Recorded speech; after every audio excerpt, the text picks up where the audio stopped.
পৃথিবীর কোন শক্তি, কোন ন্যাটো, কোন ইউনাইটেড নেশনস, কোন ইউরোপিয়ান ইউনিয়ন, কোন IMF, কোন ওয়ার্ল্ড ব্যাংক, কোন সাম্রাজ্যবাদী শক্তি এই ভবিষ্যৎবাণীকে ঠেকাতে পারবে না।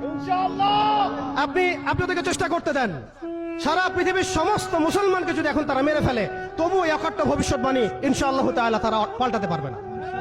এটা আমাদের আশার জায়গা, এটাই হচ্ছে চূড়ান্ত বিজয়। এবং ঈসা আলাইহিস সালামের হাতে আগামী 40 বছর, লিখে রাখেন আপনারা, এরপরের 40 বছর ওই বাইতুল মুকাদ্দাস থেকেই সারা বিশ্বে ইসলামী খিলাফা কায়েম হবে ইনশাআল্লাহ।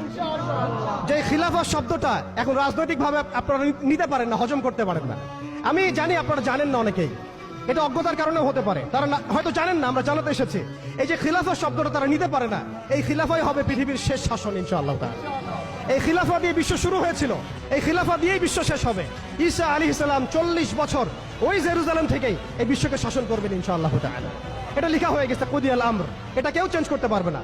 এখন মাঝখানের এই সময়টুকুতে জায়নিস্ট আসলে কি করেছে এবং আমরা কোন কোন জায়গায় পিছিয়ে গেছি এবং আমাদের করণীয় কি হতে পারে, এটা আমি অল্প কথায় শেষ করে দিব। এক কথায় দেখুন, জায়নিস্ট মুভমেন্ট গঠন করার পরে তারা সর্বপ্রথম, ভালো করে খেয়াল করেন, তারা সর্বপ্রথম একটা ঐক্যবদ্ধ প্ল্যাটফর্ম এনেছে।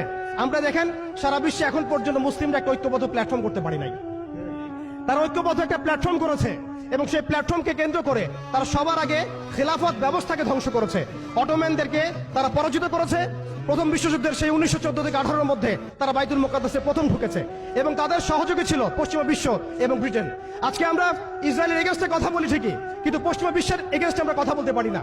আমরা ব্রিটেনের এগেইনস্টে কথা বলতে পারি না। আজকে আমরা ইসরায়েল বিরোধী কথা বলি ঠিকই, আমেরিকার এগেইনস্টে আমরা কথা বলতে পারি না।